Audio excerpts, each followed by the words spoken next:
नमस्कार मित्रांनो, स्वागत आहे तुमचं मराठी वाचन लेखमध्ये. मी ज्योती राठोड तुम्हा सर्वांना रंजक कथेच्या सफरीवर न्यायला. कथेचं नाव आहे सोन्याचा शोध.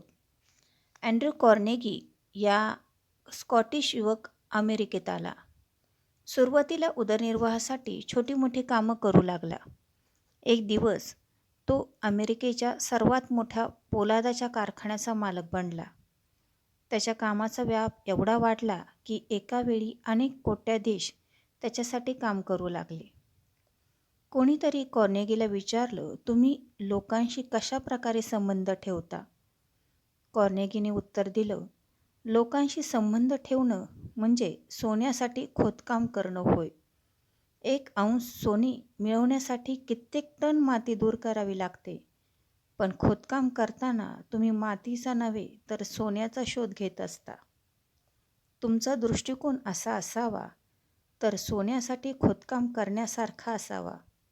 तुम्ही जर लोकांमधील आणि परिस्थितीतील दोषच काढायचं ठरवलं तर तुम्हाला खूप दोष सापडतील. पण तुम्हीच ठरवा तुम्ही काय शोधणार आहात.